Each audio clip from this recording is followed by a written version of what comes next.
네, 이번 시간 이제 하나님의 뜻에 대해서 마지막으로 종합해서 정리하는 시간을 가지도록 하겠습니다. 네. 누가 댓글을 남겼습니다. 또 제가 지웠는데 아마 이분도 르크만 목사님의 주석서를 보신 분 같은데 참 잘못 이해하고 계시길래 제가 한번 정리를 해야 되겠다는 생각이 들어서 이 시간을 가졌습니다.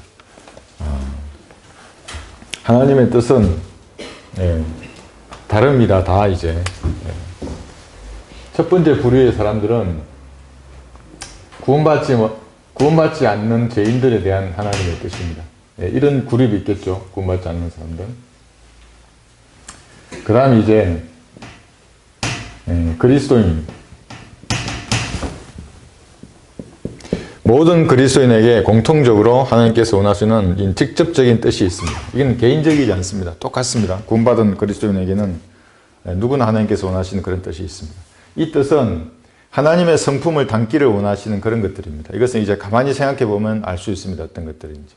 이제 이것을 한번 보고, 그 다음에 이제 세 번째는 이 구원받은 그리스도인들에게 개인적으로 나타내 주시는 하나님의 뜻이 있습니다. 이건 아주 개인적인 것입니다. 이것은 주님과의 교제를 통해서 본인이 알 수 있습니다. 그럼 그 뜻을 식별하면 그 뜻을 실행할 수 있습니다. 그런 뜻이 있고, 뭔지 이제 찾아보겠습니다. 그 다음에 이제 네 번째 우리가 알아야 될 것은, 그럼 어떤 방법으로 하나님께서 하나님의 이 개인적인 뜻을 알려주시는가 할 때에 이제 이것이 네 가지로 이제 나옵니다. 오늘 이것에 대해서 한번 정리를 해보겠습니다. 이 정도만 아시면 하나님의 뜻이 무엇인지 우리는 뭐 다 알 수 있습니다. 먼저 구원받지 않는 사람들, 이 죄인들에 대한, 저는 구원을 거부하는 죄인들이라고 이렇게 이제 표현을 합니다. 구원받지 않는 사람들, 구원받지 않는 사람들이 아니고, 왜냐하면 하나님께서는 모든 사람이 구원받기를 원하시기 때문에 성령께서는 지금도 이 그룹에 들어있는 사람들에게 계속 마음문을 두드리십니다. 그러니까 이 사람들은 어쩌면 죽을 때까지 성령 하나님과 싸우는 사람들입니다.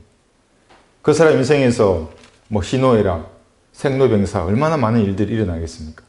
그 수많은 일들을 통해서 그 사람들에게 하나님의 존재에 대해서 말씀해 주시고, 하나님 살아있다고, 그 다음에 노를 통해서도 말씀하시고, 예수님의 피가 너희 죄를 용서했다고, 또 우리가 증거하는 말씀을 통해서도 얘기하고, 수많은 온갖 것들을 동원해서 그 사람이 구원받기를 원하는 겁니다.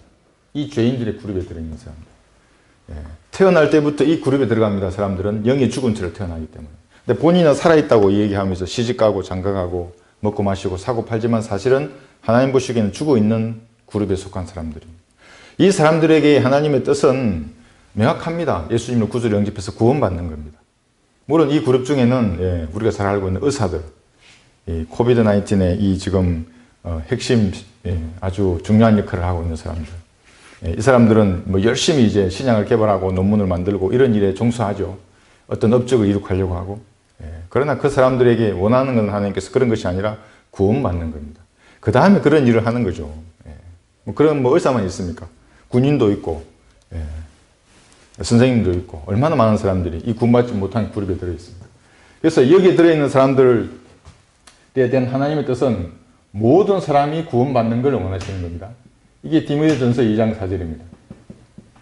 모든 사람이 구원받기 원하기 때문에 무슨 특정한 사람들, 13호 사천에 든 사람들, 아니면 무슨 특정한 교단에 들어가 있는 사람들, 여호와의 증인들, 안식 교인들, 교단이 아닙니다. 하나님께서는 모든 사람이 구원받기를 원하신다고 분명히 기록하고 있습니다. 이 모든 사람은 우리 지난 시간에 공부했지만 누구든지 예수님을 믿는 사람은 하나님의 자녀가 되는 그런 권세를 주신 것입니다. 그래서 여기서 예정이라든지 선택이 들어올 틈이 없습니다. 이 예정이나 선택이 왜 이제 자꾸 걸리면 되냐 하면, 어제도 어떤 분이 장로교에 다니시는 칼빈주의를 공부하신 분 같은데, 예정이나 선택을 가지고 저희를 이제 이단이라고 하는 거죠. 왜냐하면 저희들은 제한된 속죄를 믿지 않습니다.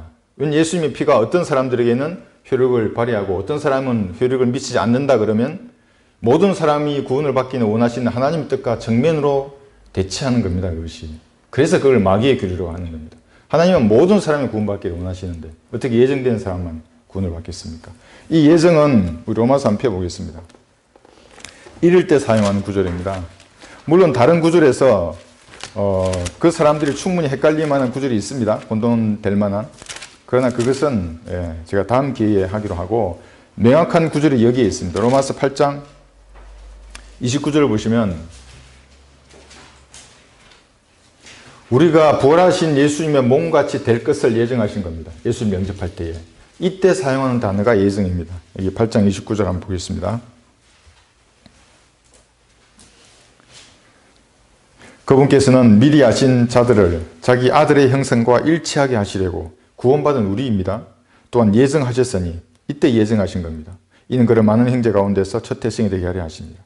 그러니까 이 예정이란 말은 구원받은 하나님의 자녀가 부활하신 예수님의 몸같이 일치되게 하려고 예정하신 겁니다. 구원을 예정한 것이 아니라, 구원을 예정했다고 하면 이제 이 예정론에 빠지는 겁니다. 모든 사람이 구원받기를 원하시는 하나님의 뜻과 정면으로 대치되는 겁니다. 그래서 우리가 아는 요한복음 3장 16절에 누구든지라는, 모든이란 말이에요. 누구든지. 누구나. 영어나 한글이나 마찬가지입니다. 하나님은 모든 사람이 구원받기를 원하시는 겁니다. 로마서 지금 펴셨으니까 10장 11절 한번 보겠습니다. 우리 9절 10절은 잘 알죠. 여기 11절에 이런 말씀이 있습니다. 로마서 10장 11절 보시면 성경이 말씀하시기를 그를 믿는 자는 누구나, 여기 누구나입니다. 어떤 선택이나 예정이 없습니다. 구원받기에는 누구나 부끄러움을 당하지 아니하리라고 하였느니라. 여기 부끄러움이 무엇이겠습니까? 지옥에 가는 부끄러움입니다. 지옥에 가면 그 사람의 혼의 모습이 벌레와 같이 변하는 것입니다. 이게 수치스러운 것입니다. 가장 수치스러운 수치입니다. 이것이 세상에서 당하는 이런 수치는 사실 시간이 지나면 다 잊혀집니다. 사라져버리고. 그런데 지옥에서 자신의 혼이 벌레처럼 변해서 영원히 고통당하는 이 영원한 수치를 당하는데, 그러나 누구나 믿으면 당하지 않는 것입니다. 그런 부끄러움을. 그래서 이렇게 예정이나 선택의 유리로 사람 혼란하게 해서는 안 됩니다. 선택은 여기 에베소서 1장을 보겠습니다. 에베소서 1장을 보시면 4절에서 우리 기초 성경 공부에 할 때 여러분 이제 아마 다 배우셨을 것입니다. 그런데 이 칼빈주의 신학을 공부한 사람들은 이런 기초를 모르기 때문에 이 믿음으로 자신의 의지를 행사해서 구원받는 이 교리를 비난하는 것입니다. 하나님께서 세상의 기초를 놓으시기 이전에 우리로 사랑 안에서 그분 앞에 거룩하고 흠없게 하시려고, 이게 이제 핵심 단어입니다. 그리스도 안에서 우리를 택하시어, 여기 선택입니다. 그리스도 안에서. 예수님 안으로 들어가는 것은 내가 내 의지로 예수님을 구주로 영접하여야 하는 겁니다. 영접하면 선택이 되는 겁니다. 그러면 예정되는 겁니다. 예수님, 부활하신 예수님과 똑같은 형상으로 되도록. 이렇게 쉬운 교리를 모르고 많은 사람들이 잘못된 이제 이 교리나 이런 신학으로 지옥으로 가고 있는 것입니다. 수많은 사람들. 그리고 죄인을 향한 하나님의 뜻은 명백합니다. 구원받는 겁니다. 구원받아서 하나님의 자녀가 되는 것입니다. 그 뭐 이견이 없습니다. 여기에는. 구원받지 않는 사람들은 하나님의 뜻을 모르고 그냥 살아가는 사람들입니다. 그 다음에 이제 여기 이 부류에 든 사람들입니다. 이 부류에 든 사람. 공통적으로. 그러니까 하나님의 자녀는 하나님의 성품을 닮아갑니다. 하나님의 성품. 물론 이제 조직신학에도 나오지만 그냥 가만히 생각하면 나옵니다. 하나님의 성품. 우리 지난 시간 배운 대로 첫 번째가 거룩함입니다. 그런데 마귀의 성품, 이게 반대되면 됩니다. 지저분함입니다. 더러움. 거룩함, 지저분함인데, 그런데 보십시오. 이 거룩함은 우리는 어떻게 얻습니까? 이 거룩함은 어떤 종교적인 행실이 아니라 십자가에 달리신 예수님의 그 피를 믿는 믿음으로 완벽한 의가 우리에게 전가되어 있다고 했죠. 그것이 거룩함입니다. 우리의 거룩함. 우리는 거룩합니다. 그런데 우리가 영적인 전투를 할 때는 어떻게 해야 됩니까? 의의 흉배를 입잖아요. 의의 흉배. 이 의의 흉배가 뭐냐면 나의 어려운 행위입니다. 이때는. 그러니까 영적인 전사로서 주님을 위해서 무엇인가 싸우려고 하면 이 의만으로는 부족합니다. 내가 의가 전가되었는데 행실이 예를 들면 죄인들처럼 그렇게 살면 어떻게 하겠습니까? 개떡 같으면. 결코 주님의 군사로서 싸울 수 없습니다. 여기서 끝나는 겁니다, 그러면. 그러니까 내 행실이, 말과 행실이 거룩해야 합니다. 예전에 즐기던 세상의 죄악들을 멀리 해야 하는 겁니다. 그러면 이제 거룩해집니다. 지저분하게 살지 않습니다. 그래서 죄악을 자백하고 이제 주님과의 교제가 회복되면 제일 먼저 하는 게 뭐겠습니까? 방 청소부터 하는 겁니다. 질서가 잡힙니다. 내 방의 질서가 깨끗해집니다. 방이. 마음이 깨끗해지면 외적으로 드러나는 겁니다. 둘 중에 하나입니다. 이게 영이 깨끗해지면 드러나는 보이는 육적인 것들이 깨끗해집니다. 그런데 어떤 사람은 육적으로 깨끗해 보이죠? 말해보면 영이 지저분한 사람들이 있습니다. 그리스도인은 영도 깨끗하고 보이는 외양도 깨끗한 사람들입니다. 뭐 고급 옷을 입으라는 게 아니라 외양이 깨끗합니다. 말도 깨끗하고 지저분하지 않습니다. 하는 말들이. 행실도 깨끗하고 그런 것입니다. 그래서 거룩함, 이것은 모든 그리스도인이 공통적으로 하나님께 직접적으로 말씀하시는 것입니다. 베드로전서 1장 16절을 보시면 이는 기록되기를 내가 거룩하니 너희도 거룩하라고 하시기 때문입니다. 이 구절이 한번 찾아보겠습니다. 레위기 11장을 한번 찾아보겠습니다. 하나님이 거룩하시기 때문에 하나님의 자녀에게도 당연히 거룩하라고 하는 겁니다. 레위기 11장입니다. 그래서 마귀 들린 사람들을 보면 그 마귀가 차려놓은 무당들이나 이런 그 불교의 중들을 차려놓은 우상의 그 상 앞에 서면 정말 그래서 토가 나오려고 하는 겁니다. 저도 정말 그 몇 초 이상 보기가 싫습니다. 뭔가 이 토가 나오려고. 왜냐하면 그 더러운 영이 그대로 느껴집니다. 이 영들이. 여기 레위기 11장 44절을 보시면 이렇게 말하고 있습니다. 그럼 어떻게 하면 거룩해지는가? 물론 예수님의 의가 우선 증가되어야 합니다. 이거 증가되지 않은 채로 자신의 행위로 깨끗하게 살아보려고 하는 사람 많습니다. 그거는 뭐냐면 겉으로 보기에 깨끗한 사람입니다. 영은 여전히 죽어 있는 상태인데. 근데 그렇게 된 우리는 이렇게 하면 이제 거룩해지는 겁니다. 나는 주 너희 하나님이라. 그러므로 너희는 스스로 성결케 하여, 여기 스스로 성결케 하는 겁니다. 거룩하게 될지니라. 이는 내가 거룩함이라. 또한 너희는 땅 위에 기다니는 어떤 종류의 기는 것으로도 스스로를 더럽히지 말지니라. 세상의 오염으로부터 그리스도인들이 자신을 지키는 겁니다. 스스로. 방청소 스스로 해야 되지 않습니까? 스스로. 해주기를 기다리면 안 됩니다. 스스로 성결케 하는 겁니다. 내가 끊어버려야 할 그런 죄악의 습관들이 있으면 그건 스스로 버려야 하는 겁니다. 뭐 그리스도인들 초보적인 갓 구원받으면 술이나 뭐 담배나 세상에 연루된 이런 것들 누가 끊어주는 겁니까? 물론 기도합니다. 하나님 앞에. 근데 스스로 의지를 행사해서 그건 버려야 하는 겁니다. 그 외에도 수많은 습관들 마찬가지입니다. 스스로 성결케 하는 것입니다. 영적으로도 마찬가지입니다. 세상의 오염이 다가오면 스스로 청소하고 막고 거부하고 차단하고 정리해서 스스로를 더럽히지 말아야 하는 것입니다. 그래서 이것이 이제 그리스도인들에게 공통적으로 하나님께서 말씀하시는 겁니다. 그럼 두 번째는 뭐냐 하면 감사합니다. 감사. 우리 지난 시간에 했죠. 모든 일에 감사하는 겁니다. 모든 일에. 감사의 반대는 뭐냐? 불평입니다. 불평. 왜 하나님께서 감사를 넣어놨을까요? 참 많을 텐데 그 외에도. 왜냐하면 감사가 모든 것의 토대입니다. 감사가. 감사 위에 이제 기뻐하고 기도하고 이 세 가지가 있는 겁니다. 그런데 감사가 만약에 무너지면 기뻐할 수도 없고 기도하기도 어려워집니다. 불평 불만을 가득 안고 주님 앞에 서면 주님께서 교제가 되겠습니까? 그래서 감사해야 하는 겁니다. 어떤 일에, 모든 일에. 우리는 내일을 모르기 때문에 오늘의 입장에서는 왜 이런 일이 생길까 하고 주님께 실망할 수가 있습니다. 그런데 이제 몇 번 경험해 보시면 이제 알게 되는 겁니다. 아, 뒤돌아보면 그때 이 일 때문에 이런 일이 있었구나 알게 되는 겁니다. 그러니까 모든 일에 감사할 수 있습니다. 그리스도인들은. 데살로니가전서 5장 18절 모든 일에 감사하라. 이것은 그리스도 예수 안에서 너희에 관한 하나님의 뜻이니라. 이 명확한 뜻입니다. 불평할 일이 없습니다. 감사가 토대인 것입니다. 구원받지 않는 사람들, 대립이 이제 시작이 됩니다. 제가 어제 전화를 받았는데, 가족 가운데 이제 구원받지 않는 사람들이 있는 겁니다. 그럼 당연히 대립이 있습니다. 칼이 이제, 날아다닙니다. 보이는 칼이 아니고, 그런 이제 대립이 있는 겁니다. 그러면 어떻게 내가 감사할 수 있겠는가? 감사할 수 있습니다. 이 이제 구원을 거부하는 가족이죠. 나는 구원받았는데 이 가족은 구원받지 않는 겁니다. 그럼 이제 대립이 생기죠. 그럼 뭐냐면 나는 이게 연단의 기회입니다. 가족은 구원받을 기회입니다, 이게. 그래서 감사하라는 겁니다, 하나님께서는. 내 가족 중에 누군가가 있다 그러면 불평하지 말고 그 사람을 위해서 기도하는 겁니다. 그러면 중보 기도하는 나도 은혜를 받고 그 사람이 구원받으면 또는 그 사람이 진리로 돌아오게 되면 한 사람을 얻는 겁니다. 그래서 그건 감사할 일입니다. 감사함으로 그 사람을 위해서 그래서 기도하는 겁니다. 기뻐할 수 있습니다, 이렇게. 감사할 수 있는 겁니다. 근데 불평이 시작되면 왜 너는 이것도 믿지 않아? 이렇게 쉬운 걸 왜 안 믿어? 그거 왜 안 믿겠습니까? 마귀가 가리고 있으니까 안 믿는 거지.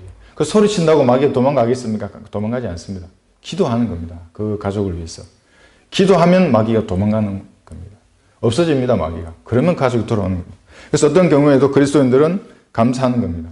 감사에 대한 여러 가지 좋은 격언들이 있는데 한번 들어보십시오. 감사는 결코 졸업이 없는 과정이다. 졸업 없습니다. 계속 감사할 수 있는 겁니다, 우리는. 감사하는 마음은 가장 위대한 미덕일 뿐만 아니라 다른 모든 미덕의 근원이 된다. 제가 토대라고 말씀드렸죠. 감사가 우리 신앙의 토대가 될 수 있습니다. 그 다음에 기뻐하고 기도하기 때문에. 세 번째 보시면 사람이 얼마나 행복한가는 그의 감사의 깊이에 달려있다. 감사의 깊이. 진수성찬을 놓고 불평하고 다투는 그런 식사 자리하고 간단한 식사라도 가족끼리 화기애애 웃으면서 즐겁게 먹는 식사, 감사하며 먹는 그 식사 이러면 어떤 게 좋겠습니까? 네 번째, 시련이 아무리 크다 할지라도 구원받은 모든 죄인들은, 우리를 말합니다. 구원받은 죄인들, 저들은 구원받지 않는 죄인들이고 감사할 이유를 언제나 발견할 수 있다. 언제나 발견할 수 있습니다. 왜? 영원한 생명이 우리 것이기 때문에. 어떤 일이 우리에게 닥치라도 영원한 생명은 우리 것입니다. 이 육신의 삶을 벗더라도 감사할 이유를 우리는 찾을 수 있는 것입니다. 그가 우리에게 어떤 것을 주시든 간에 하나님께 감사하는 것은 마귀를 물리치는 확실한 방법이다. 감사하면 기도가 되는 겁니다. 그러면 마귀가 도망갑니다. 찬양이 나오고 감사하면 도망가는 겁니다. 그래서 감사가 축복의 통로이다, 이것이. 그래서 주님께서는 우리에게 하나님의 직접적인 뜻은 모든 일에 감사부터 해라 라고 말씀하고 있는 것입니다. 그 다음에 세 번째가 많이 있지만 이제 세 번째만 하겠습니다. 그 다음에 권세자에게 복종하는 겁니다. 반대는 뭐겠습니까? 반역하는 겁니다. 반역을 하든지 복종하든지 마귀를 닮는 거죠, 반역은. 복종은 하나님을 닮는 겁니다. 권세에 복종하는 거. 감사와 불평이 있었죠. 거룩함과 지저분함을 이렇게 나누는 것입니다. 로마서 우리 시간에 한번 배웠죠. 로마서 13장 한번 보겠습니다.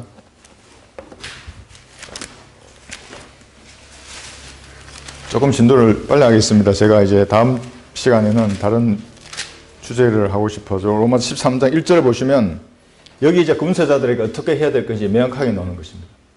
여기 공무원도 있고 경찰, 군인부터 해서 권세자가 있습니다. 권세를 부여받은 사람들, 성경은 이렇게 말합니다. 이제 그들에게 각 사람은 위에 있는 권세자들에게 복종하라.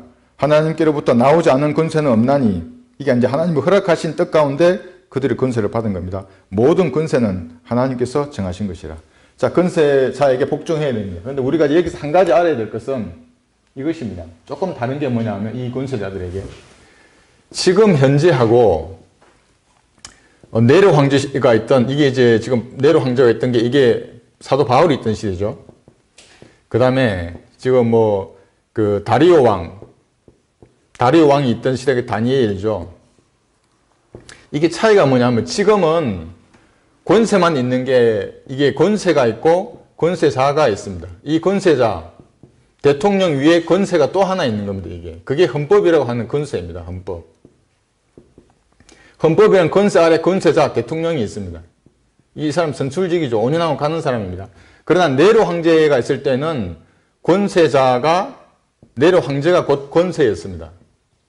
헌법이 없었죠. 법률은 있었지만 이 아래 다릅니다.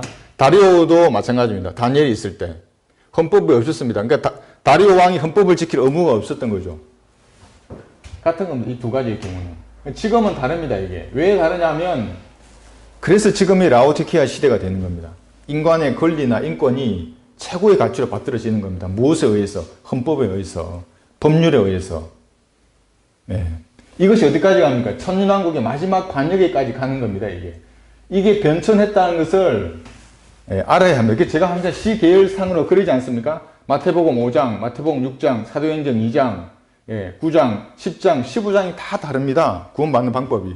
그런데 하나에 고집해서 내가 의를 행해야 구원받는다고 하면 지옥에 가는 것과 마찬가지입니다. 하나님께서 어떻게 우리가 경륜을 배우지 않습니까? 경륜을 배울 때 이 경륜이라는 게 뭡니까? 이게 다릅니다. 시계열상으로 배열해 놓고 보는 겁니다. 아, 에덴 동산에서 아담은 이걸 먹지 않는 거였구나. 먹지 않으면 걔는 영원히 살았구나. 지금 우리가 영원히 살려면 먹어야 합니다. 예수님을. 어떻게 먹습니까? 믿음으로 받아들이는 겁니다. 빵이나 포도주를 먹는 게 아니고. 이게 다르다는 것을 모르고 사람들은 이제 고집을 부리는 거죠. 그런 잘못된 신학에. 그래서 우리는 건세자들에게 복종하는 겁니다. 교통신호도 우리는 위반하지 않도록 그리스도인들은 주의하는 겁니다. 탈시하지 않습니다. 그리스도인들은 양심적으로 세금을 내는 것입니다. 그래서 권세자가 예를 들면 이제 이런 권세자들, 우리가 지금 여기에 살아가고 있는데 이런 권세가 있는데 헌법이라고 하는 이 위에 물론 성경이 있습니다. 최종 권위죠. 우리에게는. 그들에게는 아니지만 하나님이 그들에게는 헌법을 준 겁니다. 만약에 권세자를 지키지 않는다 여기에 통렬하게 책망하는 겁니다. 누가? 그리스도인들이. 그건 죄라고. 그건 아니야, 나는 그건 따르지 않아. 그건 죄야. 성경에 말했잖아. 동성애는 죄라고. 하나님께서 가장 싫어하시는 죄악이라고. 그건 개인이 망할 뿐만 아니라 가정이 망하고 국가가 망하는 첫 번째 죄가 동성애라고. 물론 다른 죄도 망하죠. 그러나 첫 번째 죄는, 국가가 망하는 첫 번째 죄는 반드시 동성애입니다. 그래서 이 차별금지법에 반대하는 겁니다. 그런 것입니다. 이렇게 이제 저희가 알면 돼요. 그래서 이게 다르죠, 이게. 그러나 죄인들 중에서 구원받지 않은 채로 거룩해지려고 하고 감사하려고 하고 복종하는 사람들이 있습니다. 안식교인들 중에. 여호와의 증인 중에도 있고, 장로교인 중에도 있고, 심로교인 중에도 있고. 그럼 어떻게 되겠습니까? 그 사람들은. 아까 말씀드렸죠. 육적으로 겉으로 보기엔 깨끗하지만 영이 죽어 있는 사람들이다. 구원받지 않는 사람들이 거룩하거나 감사하거나 아무리 복종하더라도 하나님 보시기에는 이 뜻이 아니라 구원받는 뜻이 우선입니다. 그들에게는. 먼저 구원받아야 하는 것입니다. 이렇게 하면 아마 이것은 확실히 여러분 정리가 되실 겁니다. 자, 그렇다면 조금 이제 우리가 이제 주의해서 보아야 할 부분이 있는데 그게 뭐냐면 개인적인 하나님의 뜻입니다. 이 개인적인 뜻. 이 개인적인 뜻은 그 사람과 주님과의 교제 가운데서 하나님께서 가르쳐 주십니다. 그 사람에게. 그러니까 이걸 어떤 사람은 이 개인적인 뜻을 식별하는 사람이 있습니다. 식별하는 사람이 있습니다. 그런데 어떤 사람은 이 하나님의 뜻을 자신을 향한 식별하지 못하고 그냥 그렇게 종교 생활을 하다가 그냥 주님 앞에 가는 분도 있습니다. 식별했으면 또 어떤 사람은 자신의 삶을 통해서 입증하는 사람이 있습니다. 하나님 앞에. 맞습니다. 그 뜻을 내가 실천해서 시행해서 주님 앞에 입증해 보이겠습니다. 이런 사람이 있습니다. 실행하는 거죠. 그러나 여기서 끝나는 사람들은 알기는 알았는데 주님이 자신에게 원하는 것을 여기 입증하지 못하고 여기서 끝나는 사람도 있는 겁니다. 여러 가지 형태죠. 식별을 못하는 사람이 있고 식별했는데 시행하지 않는 사람이 있고 입증해내는 사람이 있습니다. 이런 사람이 있는데 그럼 그것이 어떤 것인가? 로마서 12장 한번 보겠습니다. 이것도 저희들이 예전에 로마서 공부할 때 했는데 다시 한번 보겠습니다. 로마서 12장 여기 1절에서 이게 3절인데 이제 제가 한번 읽겠습니다. 그러므로 형제들아 내가 하나님의 모든 자비하심으로 너희에게 권고하노니 너희 몸을 하나님께서 기뻐하시는 거룩한 산 제물로 드리라. 이것이 너희가 드릴 합당한 예배니라 이렇게 말씀하십니다. 제물로 드리는 겁니다. 너희는 이 세상과 일치하지 말고 너희 마음을 새롭게 함으로써 변화를 받아 하나님의 선하시고 기뻐하시고 온전하신 뜻이 무엇인지 입증하도록 하라 그랬죠. 입증하도록 하라. 2절까지 읽겠습니다. 자, 여기서 그래서 이렇게 나오는 겁니다. 그러면 이제 입증해야 되는데 하나님의 선하신 뜻. 이건 개인적인 관계 속에서 알게 되는 겁니다. 이것하고 조금 다릅니다. 하나님은 기뻐하시는 뜻. 하나님께서 나를 위해서 온전하신 뜻. 이런 겁니다. 제가 OX로 한번 표시해 보겠습니다. 선하신 뜻은 X로 표시하겠습니다. 기뻐하신 뜻은 OX. 온전하신 뜻은 O입니다. 이렇게 하면 이해가 쉽습니다. 선하신 뜻을 실행하는 사람들은 절대 다수입니다. 이 사람들이. 왜냐하면 참 안전합니다. 교회 와서 예배드리고 이제 집에 가고 이게 이제 전부입니다. 예배드리고 집에 가고. 저도 그렇게 하려고 했습니다. 처음에 이제 이 성경을 알고. 그런데 워낙 반대가 심하니까 뭐 거림전도주부터 제가 하는 사역에 대해서 나도 그냥 와서 그냥 조용히 순응하면서 예배나 드리고 또 집에 가서 뭐 내 생활 하다가 주일날 와서 예배 드리고 뭐 어디 가라 하면 가고 어디 뭐 토요일날 수요일날 오이고 그렇게만 살면 편한데 왜 내가 이렇게 해야 되지? 그렇게 생각을 한 겁니다. 그런데 이 선하신 뜻은 그냥 종교적인 삶을 사는 건데 하나님께서는 관심이 없습니다. 이 문제는. 네 그냥 그렇게 살아라 하는 겁니다. 그냥 착하게 사는 겁니다. 선하게. 이런 많은 사람들은 우리 주변에 참 많이 있습니다. 제가 보더라도 시골에 가보면 참 착하고 선하게 사는 중들도 있습니다. 그냥 거기서 자기 알콩달콩 삽니다. 착하고 선하게. 그런 사람들입니다. 그리스도인 중에도 구원을 받고 이 성경을 가졌는데도 선하신 뜻 가운데 머물러 있는 사람들이 많이 있습니다. 세상 죄인들 중에도 이런 사람들이 많이 있습니다. 그럼 이 사람들 왜 교회 다니냐 하면 이제 양심이 민감해져 버렸기 때문에 여기에 있다가 이 구울이 와버렸습니다. 그럼 하나님께서는 계속해서 이제는 구원받으라고 하지 않고 너 거룩해라, 너 감사하라, 너 권세자에게 복종해라고 얘기를 하는 겁니다. 근데 죄를 지으면 마음에 부담이 생기니까 교회 오는 겁니다. 와서 다 자백하고 깨끗해지면 또 가는 겁니다. 일주일 동안 세상에 있다가 또 이렇게 오염되고 마음이 부담스러우면 예배드리고. 이게 선하신 뜻 가운데 머물러 있는 그리스도인입니다. 그런데 이제 세상 사람들이 보기에는 너는 법 없이도 살 수 있어 말할 수 있습니다. 그런데 하나님 보시기에는 관심 없습니다. 이 사람의 삶에는. 그럼 이제 기뻐하신 뜻은 뭐냐면 이것은 이제 OX지 않습니까? 여전히 선한 뜻에 머물러 있습니다. 이거는 여전히 어떤 부분은. 그런데 어떤 부분은 하나님께서 기뻐하시는 겁니다. 그게 뭐겠습니까? 구령하고 다른 사람을 세워주고 진리의 지식을 전파하고 거리에서도 설교하고 이런 사람들입니다. 이것만 있는 거 아닙니다. 설교 때 설교도 하고 학회지에 글도 쓰고 대단한 것 같은 그런 외양을 가지고 있습니다. 왜냐하면 오니까 이 부분은 하나님이 기뻐하십니다. 그 부분. 그런데 어떤 부분은 똑같습니다. 이런 모습을 가지고 있는 사람들입니다. 이 사람들이 사실은 가장 위험한 부류에 장시간 여기에 머물러 있으면 정체되면 왜 그러냐면 여기에만 이제 머물러 있으면 이분들은 이 두 개가 이렇게 돼 이분들은 이제 교만해집니다. 이렇게 반드시 교만해집니다. 교만해지면 여러 가지 트러블의 핵심 메이커가 됩니다. 그 사람은 교회를 대적하거나 여러 가지 형제가 자매들의 마음을 아프게 하고 영적 전쟁을 일으키는 핵심 세력들이 됩니다. 그러니까 빨리 성장해야 됩니다. 어떻게? 퇴보할 수는 없죠. 이제 퇴보하려는 마음을 가져본 적이 있습니까? 저도 그래 본 적이 있습니다. 왜 OX니까? 이 둘 중에 하나는 포기하자. 둘 중에 하나를 이거 O를 포기해버릴까? 그냥 선하신 뜻대로 살까? 이렇게 생각을 해봤죠. 아니야 X를 포기하고 O를 할까? 그럼 온전하신 뜻으로 가는 겁니다. 온전하신 뜻 가운데 온전하신 뜻 이건 뭐겠습니까? 이것은 하나님께서 저를 통해서 하기 원하신 그 일을 제가 수행하는 겁니다. 다 다릅니다. 여기서는 다 다릅니다. 여기 제일 어린 김가인 자매로부터 다릅니다. 하나님께서 원하시는 뜻이 그 사람에게 있습니다. 그걸 식별하는 것도 식별하려면 우리가 읽은 로마서 1장 12장 1, 2절에 복종해야 되죠. 세상과 일치하지 않고 일치하지 말아야 됩니다. 세상이 나를 볼 때는 이상한 사람으로 보입니다. 동조하지 않습니다. 그들의 생각이나 가치관이나 그들의 모임에 동조하지 않는 것입니다. 그렇게 되면 하나님께서 가르쳐 주십니다. 야, 넌 이렇게 선하게 살고 성장하면 기뻐하신 뜻 가운데 살고 이거 없애버리고 온전하신 뜻, 너 인생을 통해서 내가 원하는 것이 있는데 그것을 실행하라고 분명한 길을 가르쳐 주십니다. 그것을 매일 매순간 실행하는 사람이 온전하신 뜻을 알고 이제 사는 사람입니다. 이 사람이 산재물로 드린다고 할 때 그것입니다. 내 뜻은 다 포기하는 겁니다. 내 뜻은 포기하는 겁니다. 제가 지금도 생각납니다. 처음에 거리 설교하러 나갔는데 거리에 나갔습니다. 저기 파주 어디에? 파주. 그 예전에 저 지방에서 제가 처음 나가려고 했던 때와 마찬가지입니다. 숨이 이게 너무 가빠지고 또 다리가 후들후들 떨리는 겁니다.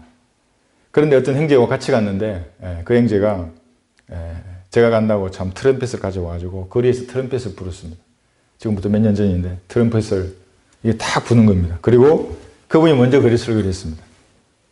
그러니까 제가 이제 마음속으로 생각했습니다. 주님께서는 복음을 외치고 전하라 그랬는데 그들이 듣든지 그만두든지 간에 나는 지금 무엇을 하고 있는가. 이제 그 형제를 보면서 제가 이제 도전을 받고 내가 이 뜻에 복종해야겠다. 이제 트럼펫이 끝나고 그분의 설교 끝나고 제가 시작을 한 게 이제 거리 설교의 시작이었습니다. 외쳤죠. 온전하신 뜻을 실행하는 겁니다.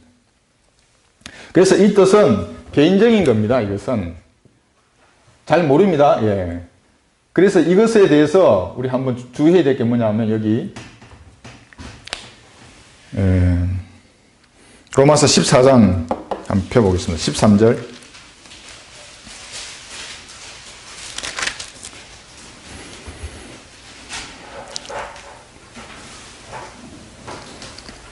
그런즉 우리가 더 이상 서로를 판단하지 말고 도리어 형제들 앞에 거치는 것이나 방해물을 놓지 아니하였는지 판단해야 하리라. 왜냐하면 이런 선하고 기뻐하고 온전하신 뜻 가운데 마지막에 이제 이 뜻을 실행하는 사람은 여러 가지 것으로 이 뜻을 확신하게 됩니다. 그것이 뭐냐면 첫 번째가 말씀입니다. 한번 보십시오. 왜 거치는 것을 두지 말아야 하는지 말씀으로 확신합니다. 이 사람은 말씀만이 아닙니다. 그 다음에 내적인 확신도 있습니다. 이 내적인 확신은 이 압박감도 주시고, 여러분 누웠는데 천장에 당구를 치는 사람들은 당구 큐트가 그려집니다. 군에서 전술 공부를 한 6개월 하면 어떻게 되냐면 탁 누우면 지도가 진짜 펼쳐집니다. 그리고 적과 아군이 배치되고 내가 어떻게 할 것인지 거기서 이미지 트레이닝으로 막 싸웁니다. 당구는 머릿속으로 싸우고. 서가는 날 누웠는데 1번 탁. 사람들에게 한 번 죽는 것은 정해져 있는데 당신의 인생이 무엇입니까? 그 의의가 계속 튀어나오면 어떻게 해야 되겠습니까? 그런 압박감입니다. 나는 군사가 필요하다. 이런 압박감, 이런 질문들이 계속 생기는 겁니다. 어디 피할 수가 없습니다. 밥을 먹거나 길을 가거나 대화를 하거나 계속 뭔가 속에 있는 겁니다. 내적인 확신입니다. 그게. 물론 이게 이제 설명드리겠습니다. 여러 가지 있습니다. 성령도 있고 악령도 있습니다. 이게 확신을 주는 것이. 그 다음에 뭐냐면 환경입니다. 조성되는 환경. 그 다음에 조언들입니다. 주변의 조언들. 이런 것을 통해서 이 사람은 확신을 하기 때문에 확신을 해서 온전하신 뜻을 실행을 하기 때문에 여기 지금 13절에서 우리가 읽은 대로 주의해야 하는 겁니다. 거치는 것이나 방해물을 놓으면 어떻게 되겠습니까? 하나님께서 이 사람들 이렇게 통해서 어떤 일을 하는데 거치는 것이나 방해물을 놓아버리면 주의해야 합니다. 그 부분만큼은. 그래서 그리스도 심판석에서 서기 때문에 그건 놓지 않으면 됩니다. 그러니까 아무리 봐도 나는 아니야. 저 사람이 하는 게. 그러면 그냥 스킵하면 됩니다. 그 사람은 자기를 하게 놔두는 겁니다. 나는 내일 나에게 맡겨주신 일. 각 사람마다 개인적인 것이기 때문에 다릅니다. 이것은 어떤 사람은 다른 일을 하라고 분명히 주시는 겁니다. 은혜의 복음을 전파하라. 이거는 여기에 들어가는 거죠. 그리스도인의 공통적인 겁니다. 하나님의 뜻은 우리는 은혜의 복음을 전파하라. 이것은. 그러나 방법과 수단은 개인적으로 다를 수가 있습니다. 빌 유빙스 형제 얘기 들으셨습니까? 가톨릭 그 상공에 비행기를 타고 와서 전도지를 뿌렸지 않습니까? 그 형제가. 여러분 수단과 방법이 다르죠. 어떤 사람은 거리에서 나눠주는 사람도 있고 신문 구독할 때 끼워서 하는 사람도 있습니다. 돈 주고 이렇게. 또 인터넷에 하는 사람도 있고 다릅니다. 수단과 방법은. 이 수단과 방법을 어떻게 알겠습니까? 개인적으로 하나님께서 말씀해 주십니다. 개인적으로 교제 가운데 그런 것입니다. 그래서 말씀으로 할 때는 뭐냐면 이런 겁니다. 말씀. 시간이 좀 없지만요. 몇 가지만 더 찾아보겠습니다. 어떤 사람이 이 말씀 그러면 하나님의 음성으로 착각합니다. 이게 사무엘상 3장 21절 보겠습니다.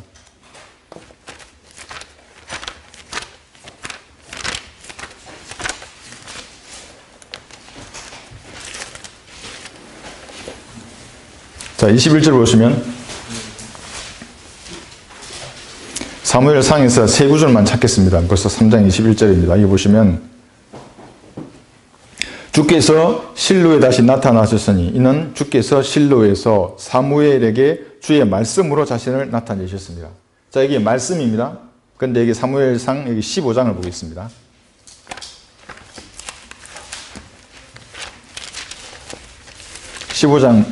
여기 19절 보시면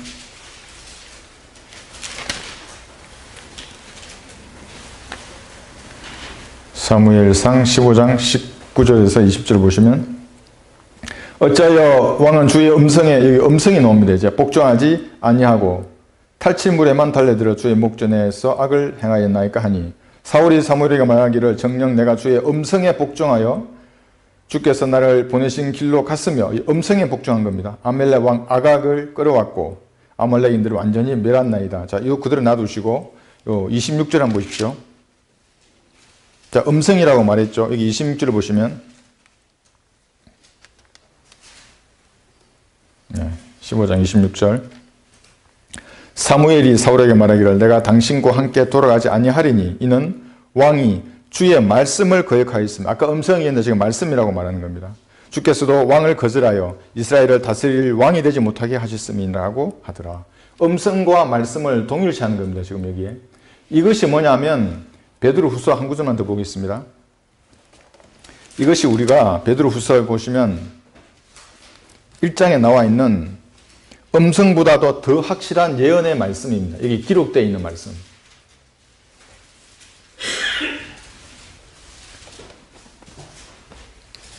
여기 베드로후서 1장 18절 19절 보시면 베드로후서입니다. 1장 여기 18절 보시면 이 음성은 그럽니다.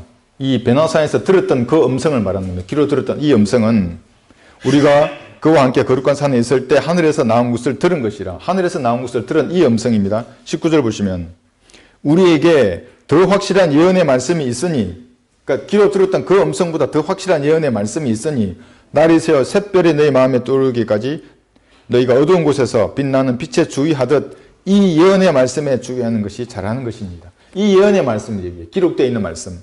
원본이나 필사본 영어 헬러가 아닙니다. 한글로 기록된 이 한글 킹제임스 성경. 이것이 주의 음성입니다.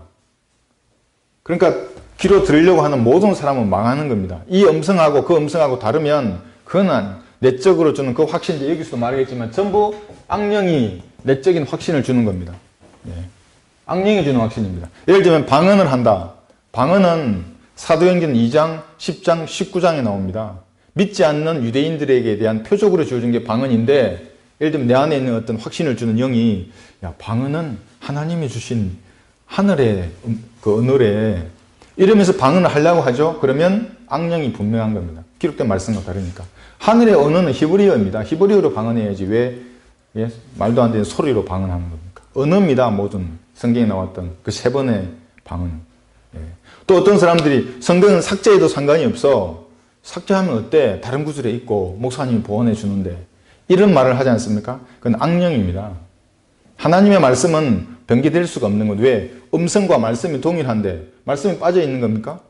음성이 어떻게 빠져 있습니까? 하나님의 음성이, 말씀이 완벽하지 않으면 하나님이 아닌 것입니다. 그래서 말씀으로 내적인 확신으로 이 하나님의 온전하신 뜻을 식별하게 해주는 겁니다. 이건 개인적인 교제를 통해서 알 수 있습니다. 식별하지 못하는 사람이 있고 식별하는 사람이 있는 겁니다. 그 다음에 조성되는 환경인 겁니다. 조성되는 환경. 그래서 기도하면서 환경을 유심히 지켜보는 겁니다. 제가 목사님 설교 들을 때 성경 공부를 할 때 정말 세상의 이런 끝하고 다릅니다. 세상은 이 환경을 지켜보는 게 조금 덜한데 기도하면서 조성되어지는 환경이 주님께서 허락하시는 환경이 있기 때문에 유심히 보는 겁니다. 아니면 노고합니다. 맞으면 고하는 겁니다. 그래서 이게 주변 사람들 조언이 있는데 그래서 이렇게 방법으로 하는 겁니다.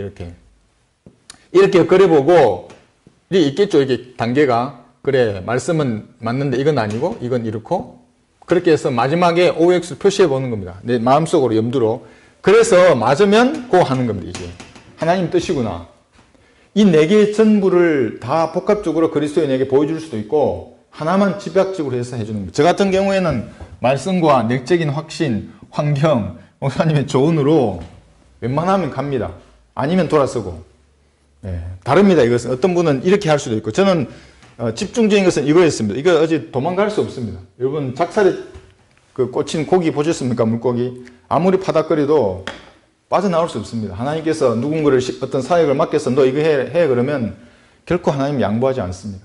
죽을 때까지 싸우든지 항복하든지. 오늘 여기까지 하겠습니다.